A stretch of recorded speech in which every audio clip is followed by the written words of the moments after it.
नमस्कार साथियों, गौरव ज्ञान धारा में आप सभी का स्वागत है।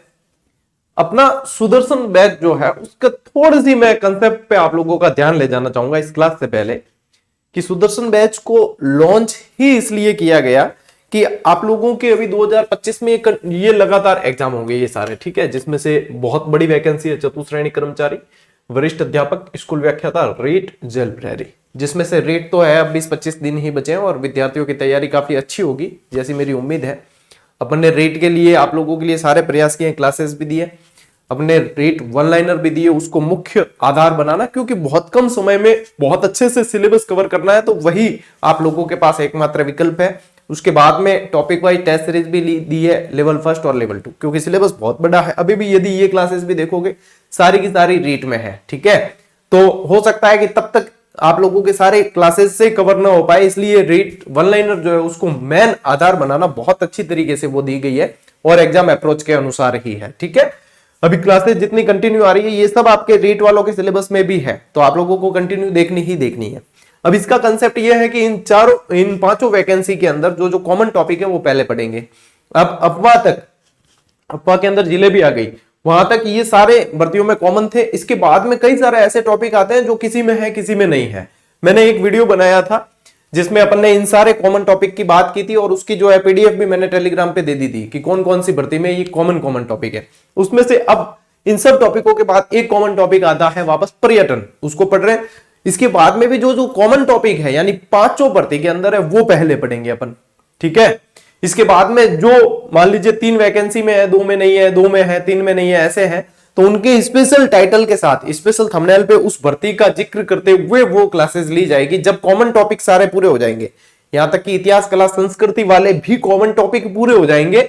उसके बाद में अलग अलग वैकेंसी की वरिष्ठ अध्यापक के अंदर ये है तो उनकी अलग से क्लासेस आएगी, ठीक है, कि आपके चतुश्रेणी कर्मचारी की ये है तो उनकी अलग से क्लासेस आएगी कि ये टॉपिक सिर्फ उनके अंदर है।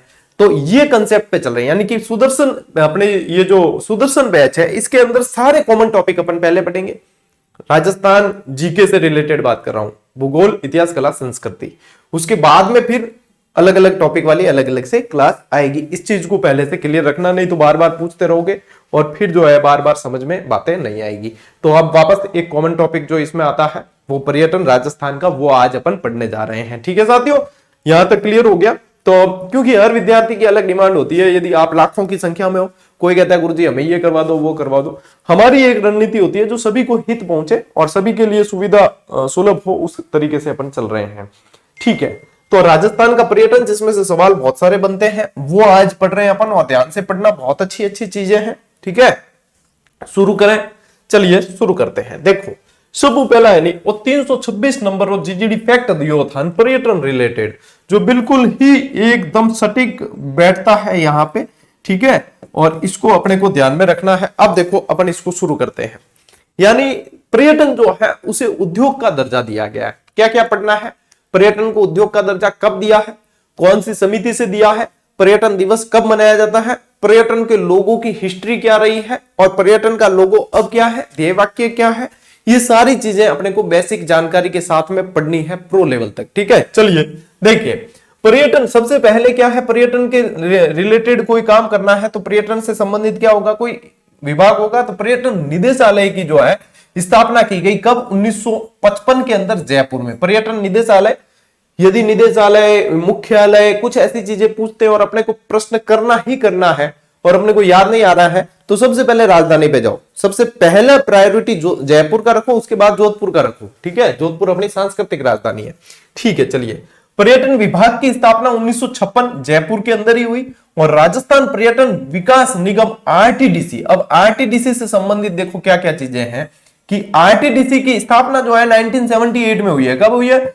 1978। लेकिन आपको कई जगह 1979 लिखा मिलता है। उसके पीछे क्या कारण है? उसके पीछे कारण है कि स्थापना हुई 1978 में है, लेकिन कार्य शुरू जो किया है वो 1979 में किया है, ठीक है। 1979 के अंदर जो है 1 अप्रैल 1979 में कार्य शुरू किया है। मुख्यालय इसका भी जयपुर, और इसके लिए जो समिति बनी थी उनके अध्यक्ष थे, जो समिति थी वो कांता ठाकुर समिति के नाम से जानी गई, उनके अध्यक्ष कांता ठाकुर थे, ठीक है। इस मतलब आरटीडीसी की स्थापना से रिलेटेड यदि ये प्रश्न आता है तो बहुत अच्छे लेवल का प्रश्न है। आगे बढ़ते हैं। पर्यटन से संबंधित नीतियां भी पूछी जाती है। और वैसे अपन ने स्पेशल नीति से रिलेटेड जेजेडी फैक्ट भी दिया है, आप लोगों को देख लेना वो कौन से नंबर का है, मुझे भी याद नहीं क्योंकि अपने बहुत सारे जेजेडी फैक्ट दिए हैं, 500 तो जेजेडी फैक्ट ही दिए हैं। और उसके बाद में सिलसिला चालू हुआ है जेजेडी फैक्ट प्रो का, ठीक है, तो वो भी 500 तक सिलसिला चलेगा। फिर आप लोगों के लिए और कोई नए जोश के साथ में मुहिम लाएंगे, ठीक है। तो यहाँ पे प्रथम पर्यटन नीति यदि आप लोगों को पूछे तो देखो पहली चीज यानी पहले साल में हुआ है, यानी कि ध्यान रखना प्रथम पूछे तो 2001, पहले सन याद करो 2001 में हुई है, पहले काम पहले साल में, ठीक है, तो 2001। अब विश्व पर्यटन दिवस कब आता है? 27 सितंबर, तो 27 सितंबर 2001 को प्रथम पर्यटन नीति आई है, ठीक है। और नवीनतम पर्यटन नीति पूछे तो 2020, T20 का जमाना है, ठीक है, 2020 9 सितंबर 2020 को नवीनतम पर्यटन नीति लागू की गई, ठीक है। पहली पूछे तो पहले साल में 2001, नवीनतम 2020 का जमाना है, तो T20 का जमाना है 2020 के अंदर 9 सितंबर। पर्यटन को उद्योग का दर्जा, ये मोस्ट इंपॉर्टेंट है, ये वेरी मोस्ट इंपॉर्टेंट, कि पर्यटन को उद्योग का दर्जा कब दिया गया, कौन सी समिति से दिया गया? तो देखो 4 मार्च 1989 को पर्यटन को उद्योग का दर्जा दिया गया और मोहम्मद यूनुस समिति से दिया गया। और दोनों प्रश्न बहुत बार पूछे गए हैं, बहुत बार पूछे गए। राजस्थान इस देश का पहला ऐसा राज्य है जिसने पर्यटन को उद्योग का दर्जा दिया है, ठीक है। और ये कैसा उद्योग है? ये निर्धूम उद्योग है। कैसा है? अब देखो उद्योग धंधे जो होते हैं ना, कल कारखाने वगैरह लगते हैं तो धुआं उड़ता है, लेकिन ये कैसा है? ये है निर्धूम, यानी कि इसमें धुएं की जरूरत नहीं है, धुआं उड़ता ही नहीं है। हाँ, कोई आके यूं फूंक दे सिगरेट है, कोई पर्यटक आके तो आपके तो गुरुजी वो धुआं उड़ रहा है देखो, तो देखो smoking is injurious to health लिखा आता है नीचे, तो यहाँ पे अपने को जो है वो वाले धुएं से मतलब नहीं है। कल कारखानों वाला उद्योग धंधे वाला धुआं ये नहीं है, ये निर्धूम उद्योग की श्रेणी में आता है। अब देखो पर्यटन लोगों की क्या स्थिति रही। जब 1978 में पर्यटन आरटीडीसी की स्थापना की गई तब इसका लोगो था ढोला मारू, ठीक है। ढोला मारू एक ऊंट पे बैठी हुई दंपत्ति होती है, आप लोग ढोला मारू ज्यादातर वो ही समझते हो, ठीक है। तो वो ढोला मारू सिर्फ वो नहीं है, यहाँ पे ऊंट पे बैठी हुई जो दंपत्ति होती है जो सिरोही साइड मारवाड़ साइड में वो ढोला मारू होते हैं। 1993 के अंदर पधारो मारे देश, 2008 में कलरफुल राजस्थान लोगो किया गया, 15 जनवरी 2016 को जाने क्या दिख जाए किया गया, दोनों तरफ चील उड़ई और ऊंट बैठा दिए ओडे गोडे, ठीक है। और 30 जनवरी 2019 को किया गया पधारो मारे देश। क्या किया गया? पधारो मारे देश। ये सारे ध्यान रखने हैं। और राजस्थान के पर्यटन विभाग का पंचवाक्य या स्लोगन क्या है? वो है राजस्थान भारत का अतुल्य राज्य। यहां पे देखोगे तो देखो लिखा है Rajasthan the incredible state of India. Rajasthan the incredible state of India, English में भी पूछ सकते हैं, हिंदी में भी पूछ सकते हैं। राजस्थान भारत का अतुल्य राज्य 31 जनवरी 2019 को बनाया गया, ठीक है टॉपरो। अब देखो पर्यटन के क्षेत्र में दिया जाने वाला सर्वश्रेष्ठ पुरस्कार कौन सा है? पाटा, PATA, ठीक है, पाटा। पर्यटन को निर्धूम उद्योग के उपनाम से जाना जाता है। विश्व पर्यटन दिवस जो है ना, ये यार दिसंबर टाइप हो गया था, इसको सितंबर करें। क्या करेंगे? सितंबर। दिख रहा है? नहीं तो वापस कर लेता हूं। 27 सितंबर। और राष्ट्रीय पर्यटन दिवस जो है वो 25 जनवरी। राष्ट्रीय पर्यटन दिवस कब मनाया जाता है? 25 जनवरी। तो ये भी अपने को ध्यान में रखनी सारी चीजें। यदि इस फैक्ट की बात करें तो ये फैक्ट ही आप लोगों की परीक्षा में बनने वाले 70% सवालों को कवर कर लेता है। इतना जबरदस्त ये पर्यटन से रिलेटेड फैक्ट है और अपन ने इसको पूरा डिस्क्राइब करके पढ़ा है, यानी कि आधा पर्यटन तो आपने ऐसे ही पढ़ लिया। ले बेटा अब स्क्रीनशॉट लो, ठीक है, आडी स्क्रीन कर बिल्कुल व्यवस्थित और बच लो, स्क्रीनशॉट दिखे बिल्कुल ढंगो, ठीक है। बाद में थे मतलब खुद तक करता कौन, बाद में गांगरा करने को काम नहीं चल है, ठीक है बेटा आगे। ओके, अब देखो विश्व पर्यटन दिवस, हालांकि इसमें से प्रश्न बनने की संभावना कम है लेकिन नजर डाल देते हैं। कब है? 27 सितंबर, ठीक है। 27 सितंबर 1980 को पहली बार संयुक्त राष्ट्र विश्व पर्यटन संगठन द्वारा विश्व पर्यटन दिवस मनाया गया। 27 सितंबर 1970 को संयुक्त राष्ट्र विश्व पर्यटन संगठन का कानून स्वीकार किया गया, इसलिए 27 सितंबर को विश्व पर्यटन दिवस मनाया जाता है। क्यों मनाया जाता है? उसके पीछे लॉजिक है कि 27 सितंबर 1970 को संयुक्त राष्ट्र विश्व पर्यटन संगठन का कानून स्वीकार किया गया था और इसीलिए 27 सितंबर को विश्व पर्यटन दिवस मनाया जाता है।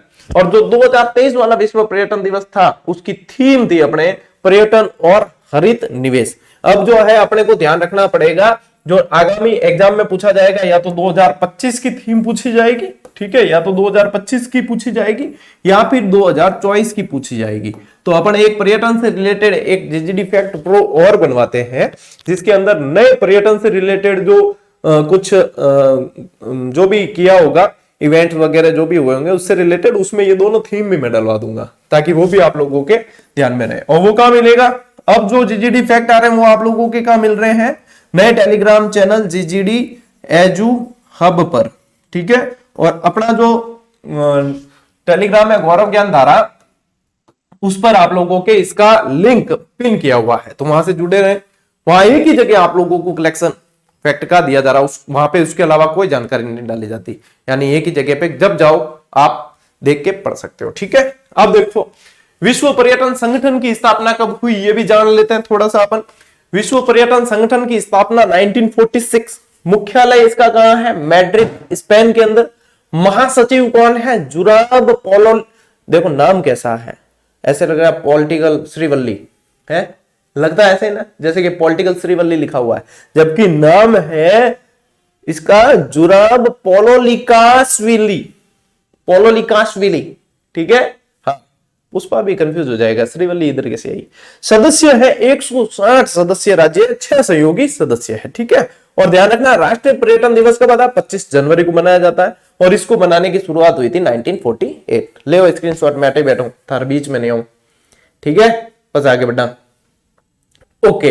अब बढ़ते हैं आगे। अब ये क्या है? देखो पर्यटन, ये है हेरिटेज होटलें, हेरिटेज होटलें हैं। हेरिटेज होटलें कहते किसे हैं? देखो सबसे पहली बात की इनको मान्यता जो दी जाती है वो आरटीडीसी द्वारा दी जाती है। अब किसको देंगे कि किसी क्षेत्र में जो है बहुत पुरानी विरासत है, ठीक है, 50 साल से 100 साल से भी पुरानी विरासत है, तब उसको जो है उसका ऐतिहासिक महत्व देखते हैं कि क्या है, और उसकी अवस्था देखते हैं कि कैसी है, फिर उसको हेरिटेज यानी कि पुरातन विश्व विरासत के रूप में यदि वो नजर आती है तो उसको उसी तरीके से डेवलप किया जाता है, उसमें लग्जरियस सुविधाएं दी जाती है, और वास्तव में इसमें रुकने के खर्चे बहुत महंगे आते हैं, ठीक है। तो वहां पे जो है ये सुविधाएं दी जाती है, इनको हेरिटेज होटलों का दर्जा दिया जाता है। और बहुत जगह है हेरिटेज होटलें, मुख्य मुख्य अपन पढ़ लेते हैं। एक तो सबसे पहले पूछते हैं आप लोगों को, वो है अजीत भवन जोधपुर की, ठीक है। सबसे पहली हेरिटेज पूछे तो ध्यान रखना जोधपुर राजस्थान की पहली हेरिटेज है कौन सी? अजीत भवन। ये सबसे ज्यादा मोस्ट इंपॉर्टेंट पूछने वाली चीज यही है। इसके अलावा पूछे कि शिव जी का निवास कहां है, तो कहना उदयपुर में, यानी कि शिव निवास पैलेस कहां? उदयपुर। राजमहल जयपुर के अंदर है। अब आप लोगों के गुरुजी राजमहल हमने जो है जोधपुर में उदयपुर में भी पढ़ा, टाबरों वो राजमहल अलग है, ठीक है, विंडसर महल की संज्ञा दी गई वगैरह सब है। वहां राजमहल यानी हेरिटेज होटल है, ध्यान रखनी। रामगढ़ लॉज, नाम क्या रखा है? लॉज, लेकिन है हेरिटेज जयपुर में। सामोद हवेली कहां है? जयपुर में। सरिस्का पैलेस, अब सरिस्का कहां है? अलवर में, ठीक है। भरतपुर पैलेस कहां है? माउंट आबू में। अब टाबरो देखो भरतपुर पैलेस नाम है, भरतपुर मत कर दियो, है कटे माउंट आबू में, है ना।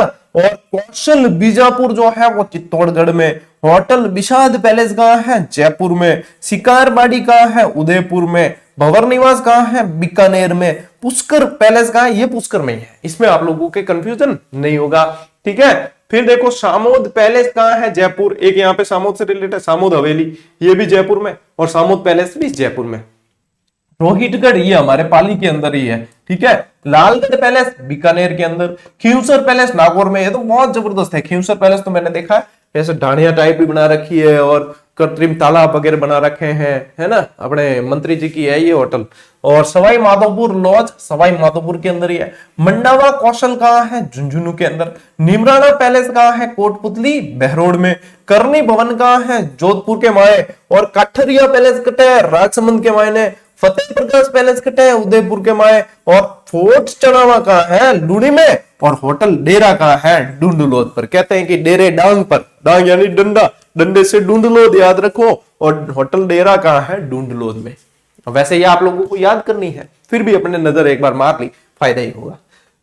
ले स्क्रीनशॉट लो बेटा, ले लो भैया स्क्रीनशॉट, जी ले अपनी जिंदगी, जा सिमरन जा।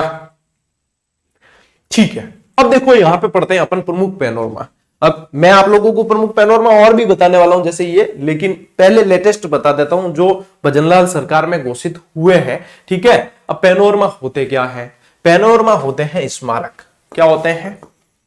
स्मारक। अब स्मारक किसकी याद में बनेंगे? जिन्होंने कोई ना कोई अच्छा काम किया होगा, या वहां से कोई ना कोई पूज्य होंगे, या उनका क्षेत्र रहा होगा, उनकी याद में स्मारक बनाए जाते हैं ताकि उनको और याद किया जा सके, उनकी स्मृति को जो है अमर किया जा सके। तो ये पैनोरमा होते हैं। अब यानी कि वो क्षेत्र विशेष के स्पेशल बनते हैं। ठीक है, अब देखो जो नवीनतम कुछ पैनोरमा बने उसमें देखो महावीर जी का पैनोरमा। महावीर जी का कहां ख्याति है? महावीर जी करौली के अंदर। जैन मुनि विद्यासागर जी पैनोरमा कहां है? अजमेर के अंदर। श्री भक्त शिरोमणि कर्माबाई का पैनोरमा कहां है? तो बताओ कर्माबाई कहां से रिलेटेड है? डीडवाना कुचामन, तो कालवा डीडवाना कुचामन। जसनाथ जी का पैनोरमा कतरियासर बीकानेर। खेमा बाबा पैनोरमा कहां है? बायतू बालोतरा के अंदर। ठीक है, और श्री भामाशाह पैनोरमा कहां है? ये है आपके चित्तौड़गढ़ के अंदर। रामचंद्र सेन पैनोरमा जोधपुर के अंदर। गोकुला जाट पैनोरमा भरतपुर के अंदर, और जैसलमेर पैनोरमा जैसलमेर। देखो ज्यादातर के अंदर आप लोगों ने ध्यान दिया तो उन क्षेत्र विशेष से रिलेटेड है। जैसे गोकुला जाट आ गया, अब जाटों की रियासत कहां थी? भरतपुर धौलपुर, तो ये वहां से रिलेटेड हो गया। यानी कि उन क्षेत्रों से रिलेटेड ही आप लोगों को पैनोरमा याद रखने होते हैं। यहां पे देखो कुछ एक्स्ट्रा जानकारी है कि मुख्यमंत्री भजनलाल शर्मा ने इन 12 स्थलों पर पैनोरमा स्मारक बनाने की घोषणा की, और श्री ब्रज 84 कोस परिक्रमा मार्ग स्वतंत्र वीर संग्रहालय जयपुर और 1857 की प्रथम स्वतंत्रता संग्राम में गांवों के योगदान की स्मृति में स्वातंत्र्य गांव स्मारक का निर्माण कराया जाएगा। ठीक है, और किसके द्वारा? राजस्थान धरोहर प्राधिकरण द्वारा। सोच वहां से है। ठीक है ना, चलिए तो आप ले लीजिए भैया स्क्रीनशॉट। ये 15 मार्च 2024 को घोषित किए गए थे। अब भैया बजट आने वाला है आप लोगों के 2025 वाला, कुछ धमाके हो ऐसी उम्मीद है, नहीं हो तो क्या किया जाए। ठीक है, उम्मीद तो है कि और आप लोगों के पद वद बढ़े वैकेंसी में, यही उम्मीद है हमें तो कि पद वद बढ़े तो आप लोगों को थोड़ा सा मोटिवेशनल बूस्टर मिलेगा। हाँ भैया अब और तैयारी में जोर लगाना है। वैसे जोर लगा देना, क्योंकि जो लग गए ना, 8 पे कमीशन घोषणा हो चुकी है, और 8 पे कमीशन का लाभ आप लोगों को अगले साल से मिलने लग जाएगा। तो मोटे मोटे तौर पे बताऊं कि जैसे कोई 3rd ग्रेड टीचर भी बन गया तो 2-4 साल नौकरी कर ली तो एक पेटी जो है सैलरी मिलेगी। एक पेटी समझते हो ना? 1 लाख। मेरी नजरों में मैं समझता हूं दुनिया का सबसे बड़ा मोटिवेशन किसी चीज को करने के पीछे है, वो है पैसा। यदि किसी चीज के पीछे से अर्थ निकाल दिया जाए, अर्थ का मतलब होता है अर्थव्यवस्था से रिलेटेड पैसा, पैसा निकाल दिया जाए तो मोटिवेशन की जान निकल जाती है। और हकीकत 90% आप मान सकते हो कि किसी चीज को करने के सबसे बड़ा मोटिवेशन है पैसा, रुपया, टका। तो आप लोगों को सरकारी नौकरी लगना है तो आप लोगों को सबसे बड़ा मोटिवेशन मिल चुका है कि 8 पे कमीशन की घोषणा हो चुकी है, लाखों में सैलरी होगी, पैसा ही पैसा होगा। और इससे बढ़िया क्या हो सकता है? मोटिवेशन कुछ नहीं।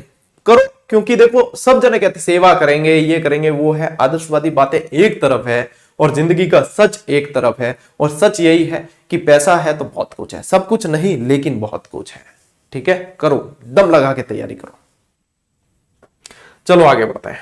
देखो, राजस्थान धरोहर संरक्षण प्रोन्नति प्राधिकरण द्वारा पर्यटन हेतु चयनित धरोहर स्थल पैनोरमा, अभी जो पीछे बताया वो भी है, कुछ ये इससे पहले जो है बन चुके हैं, उन पे भी नजर मार लेते हैं। ठीक है ना। अब इसमें से जैसे कि ये जयपुर ग्रामीण लिखा हुआ है, ग्रामीण हटा देना, क्योंकि मैं वैसे चेंज करवा दूंगा नए जिलों के अनुसार। ग्रामीण जो जयपुर ग्रामीण, जोधपुर ग्रामीण रहे नहीं, अब अपने रहे हैं सीधे सीधे जो नाम है वही रहे हैं। वैसे एक तरीके से ठीक ही है। देखो, पंडित दीनदयाल उपाध्याय राष्ट्रीय संग्रहालय कहां है? दानकिया, जयपुर के अंदर।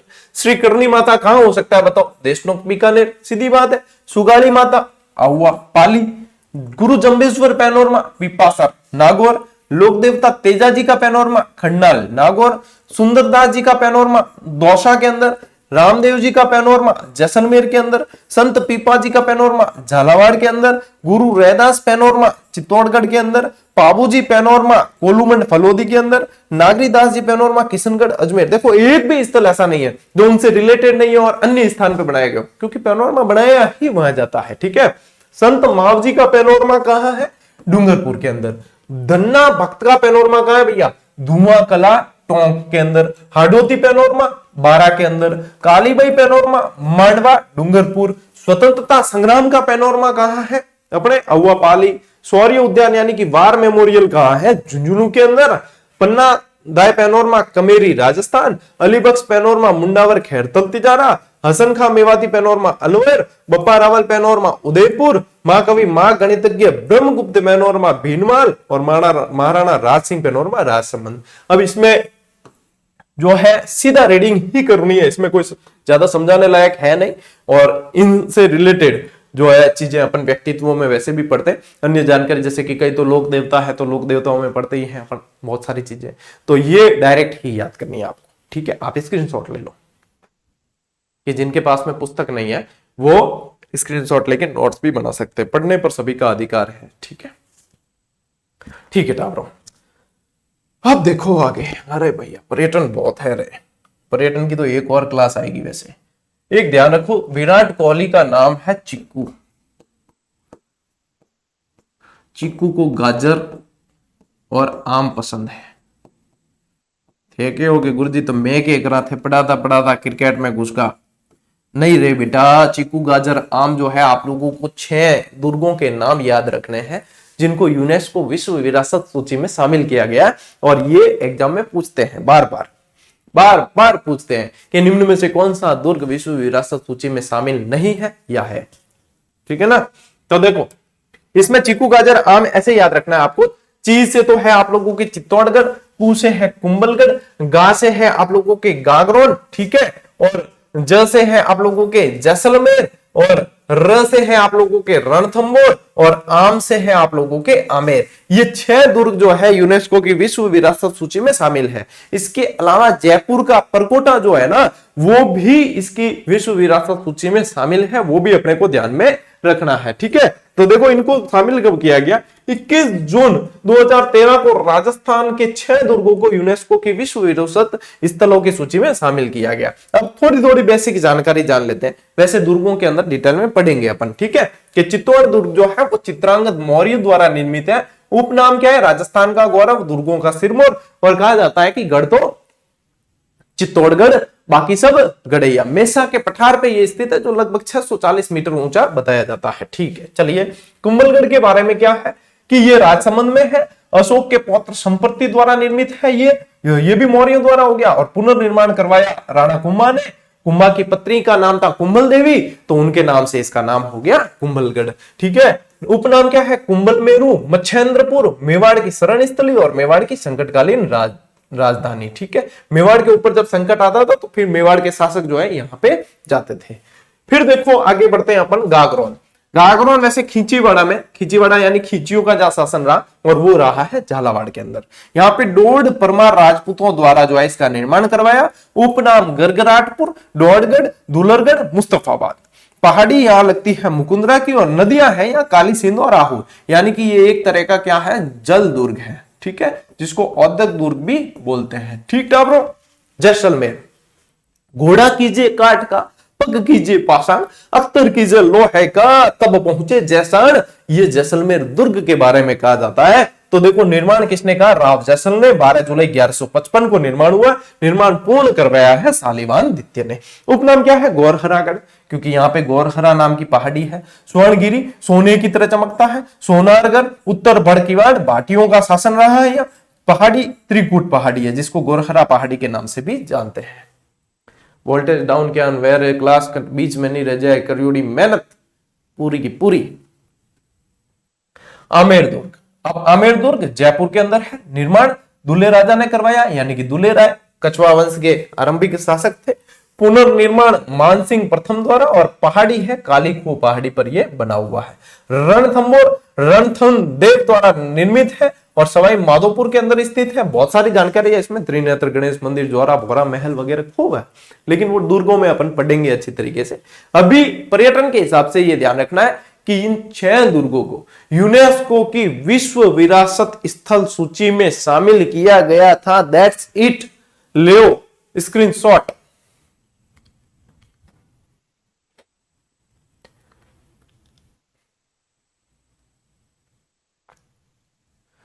चलो टाबरों आगे बढ़ा। एक देखो पूंछरी का लोठा, ये पिछली बार भी पढ़ाया था मैंने, इस बार भी पढ़ा रहा हूं।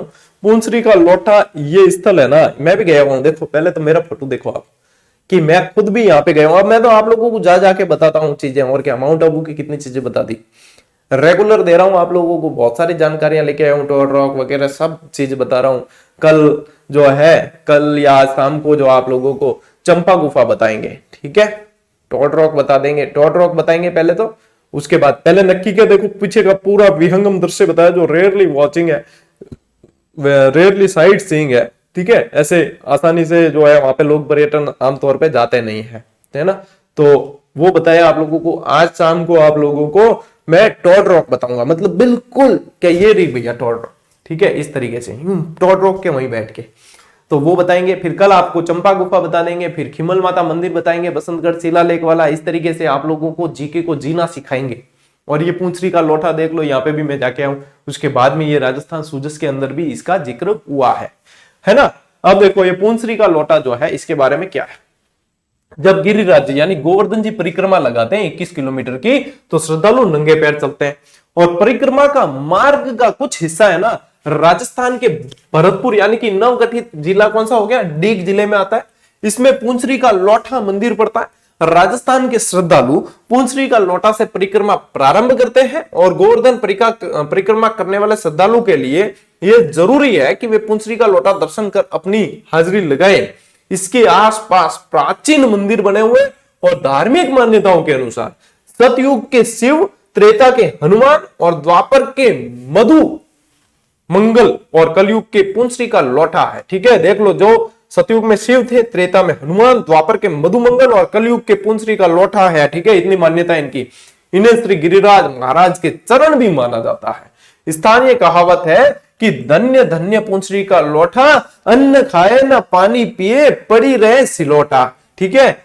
में इनके स्वभाव का वर्णन किया गया है, जिसके बारे अनुसार धन्यवाद है पूंछरी का लोटा, जो अन्न भी नहीं खाते, जल भी नहीं पीते, शिला की तरह एक ही स्थान पर बैठे रहते हैं, ठीक है ना।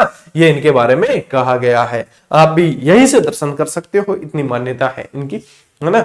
और कभी उस तरफ वाले विद्यार्थी भी हैं अपने, वो तो जानते होंगे बहुत अच्छी तरीके से। बाकी जो इस तरफ है पश्चिमी राजस्थान, दक्षिणी राजस्थान में, वो ऐसे डायरेक्ट ही देख लेना। बाकी ध्यान रखना ये कहाँ है, डीग में है, ठीक है। ले स्क्रीनशॉट।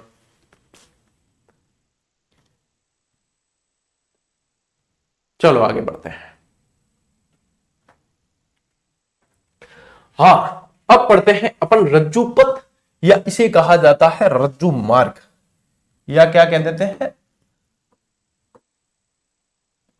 रज्जू मार्ग, यानी कि रोपवे, ठीक है। अब आप लोगों में से पता नहीं कितने जने बैठे हैं, बाकी ज्यादातर तो रोपवे में बैठे ही होंगे, आसपास सब जगह पड़ता है। सबसे पहला जो रोपवे है राजस्थान का, वो ज्यादा ध्यान में रखना है, ठीक है। सुंदा माता, ठीक है, वो जालोर के अंदर है, वो सबसे पहला निर्मित रोपवे है। अब वैसे तो प्रश्न और बहुत बनते हैं, लेकिन सबसे ज्यादा चांसेस रोपवे के अंदर सुंदा माता रोपवे का ही रहता है। तो देखो, सुंदा माता रोपवे सुंदा पर्वत भीनमाल के अंदर जो जालोर में है, लंबाई इसकी 800 मीटर है। कितनी? 800 मीटर इसकी लंबाई है। यह राजस्थान का पहला रोपवे जो 20 दिसंबर 2006 को प्रारंभ हुआ था, मोस्ट इंपॉर्टेंट।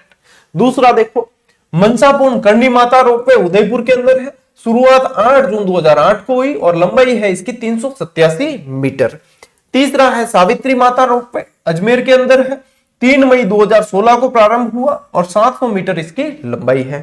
चौथा देखो कौन सा है, शामोद वीर हनुमान मंदिर रोपवे, जो चौमू जयपुर के अंदर पड़ता है। शुरुआत 25 मई 2019 को और ये 400 मीटर लंबाई है इसकी। पांचवा है अन्नपूर्णा माता रोपवे, जयपुर के अंदर, 436 मीटर तो लंबाई है। और अन्नपूर्णा माता मंदिर के खोले हनुमान मंदिर की पहाड़ी पर स्थित वैष्णो माता मंदिर तक ये राजस्थान का पहला स्वचालित रोपवे है। ये तो है राजस्थान का पहला ओवरऑल, ठीक है। ये कैसा है? ऑटोमेटिक है, स्वचालित है। स्वचालित में ये पहला है, ठीक है ना, सेंसर पे चलता है, तो ये ध्यान रखना। छठा है नीमच माता रोपवे, उदयपुर के अंदर, ठीक है। ये मनसापूर्ण माता अलग है, नीमच माता अलग है। इसका उद्घाटन 22 जनवरी 2024 को किया गया। गुलाबचंद कटारिया द्वारा उद्घाटन किया गया। ये 430 मीटर जो है लंबा है। सातवां है जीण माता रोपवे, सीकर के अंदर, और जीर्ण माता मंदिर से काजल शिखर माता मंदिर तक उद्घाटन इसका कब हुआ है? 10 अप्रैल 2024 को। लंबाई है 500 मीटर। यानी कि अभी वर्तमान में आप लोगों को 7 फेरों के 7 वचन नहीं, 7 रोपवे याद रखने हैं। ठीक है, 7 रज्जु पथ आप लोगों को ध्यान में रखना है, क्योंकि इससे रिलेटेड प्रश्न आप लोगों के बनते रहते हैं। ठीक है ना, पर्यटन से रिलेटेड। अब लियो बेटा जी स्क्रीनशॉट। ठीक है, टावरो बड्डा के आगे। ओके, इनके बाद देखो है मेले और उत्सव।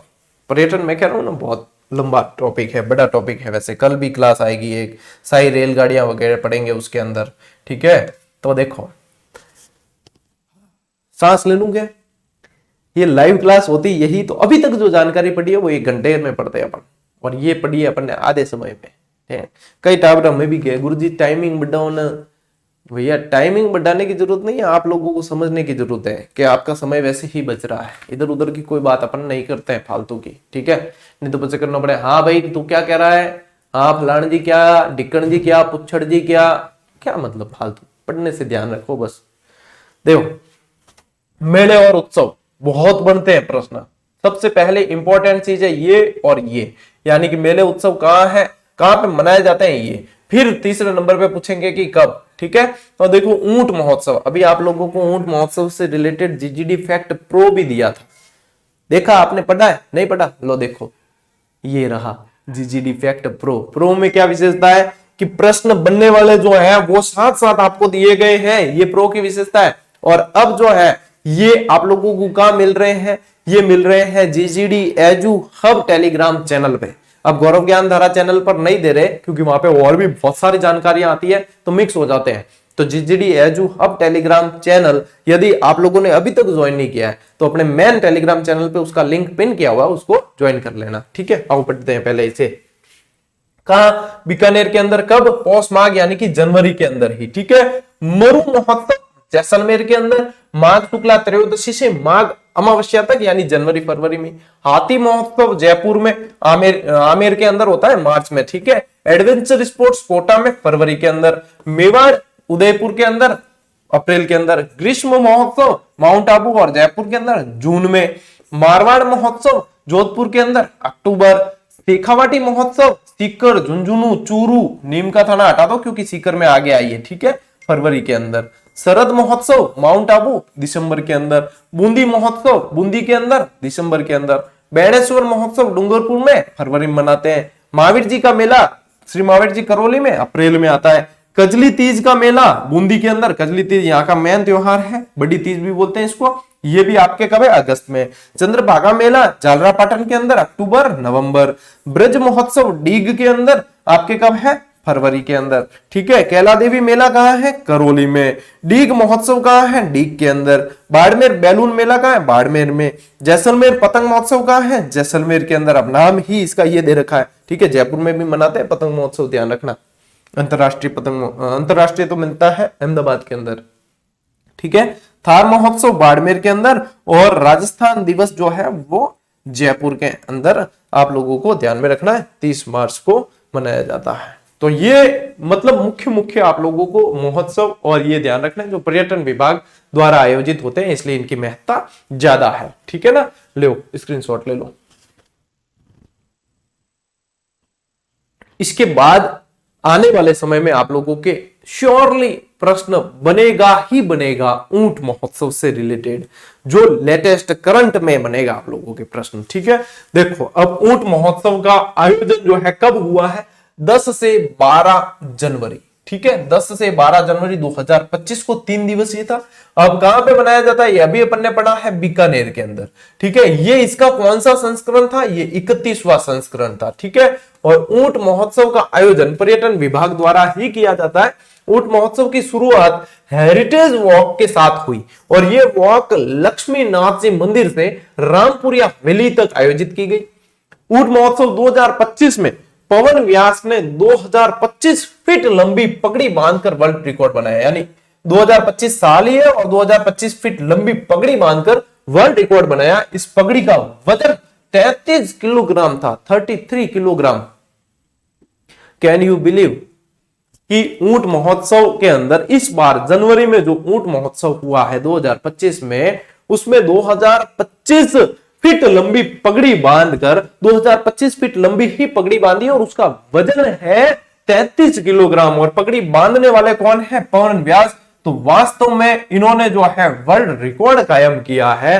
और ऐसा रिकॉर्ड आप लोग सोचो, आपने जो है 10 किलो वजन उठाने में भी हालत खराब हो जाए, इन्होंने 33 किलो की पगड़ी को बांधा है पूरा सिर पर, और जिसकी लंबाई कितनी है? 2025 फीट है। हेड ऑफ है इनको। वास्तव में बहुत बढ़िया इन्होंने ये रिकॉर्ड बनाया है। देखो, मिस्टर बिकाना इसमें किसको दिया गया? योगेश सेवक को। मिस मरवन किसे दिया गया? महक दफ्तरी को। और ढोला मरवन किसे दिया गया? श्रवण कुमार सोनी और संजू सोनी को ये पुरस्कार दिए गए। और ये आपके मोस्ट इंपॉर्टेंट है, ये वाले जो है ना, ये यहां पे आप लोगों के मोस्ट इंपॉर्टेंट है ये पुरस्कार, यहां से प्रश्न बनेंगे। अब इनमें से जीजीडी फैक्ट प्रो की ये विशेषता है कि आप लोगों के यहां पे ये ध्यान रखना है कि प्रश्न जैसे एग्जाम में बनने वाले हैं वो भी साथ में दिए हैं, इनके उत्तर भी यहां साइड में लिखे होते हैं, ध्यान से देखोगे तो। ठीक है, कि पहला प्रश्न क्या बन सकता है कि अंतरराष्ट्रीय ऊंट महोत्सव 2025 का आयोजन कब किया गया? तो देखो, जैसे आपने पहला प्रश्न पढ़ लिया, अब जो है आप लोगों ने ये पहले याद करना है और फिर बाद में यहां से आप उत्तर चेक भी कर सकते हो कि पहले का बी है। ठीक है, तो 10 से 12 जनवरी 2025 सही है। दूसरा प्रश्न, अंतरराष्ट्रीय ऊंट महोत्सव 2025 में मिस्टर बिकाना का खिताब किसने जीता? तो देखो यहां से उत्तर आ जाता है योगेश सेवक। ठीक है, यानी कि इसका भी उत्तर क्या है? बी है। तो दूसरे का भी बी है। ऊंट महोत्सव 2025 में 2025 फीट लंबी पगड़ी बांधने का विश्व रिकॉर्ड किसने बनाया? तो वो बनाया है आप लोगों के, किसने?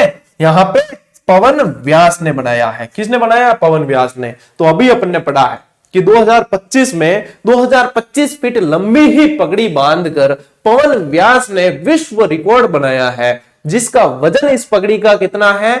33 किलोग्राम वजन है। और ऐसी धन्य धरा पर अपने ऐसे ऐसे सूरवीर रहते हैं जो इस तरीके के रिकॉर्ड भी बनाते हैं। तो ये कौन है? पवन व्यास है। कौन है? पवन व्यास।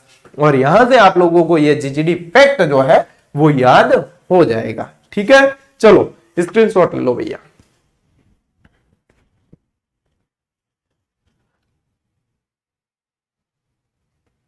और इसी के साथ अपनी ये जो है पर्यटन वाली क्लास ये भी पूरी हुई। और कल वापस आप लोगों को इसी टाइम इसका पार्ट 2 मिलेगा, जिसमें अपन पर्यटन तकरीबन पूरा कर देंगे। और इसी के साथ जो है आप लोग कंटिन्यूटी के साथ में पढ़ते रहें। मेरी शुभकामनाएं हमेशा आप लोगों के साथ बनी रहेगी। अपन मिलते हैं साथियों अगले वीडियो में, अगली क्लास में।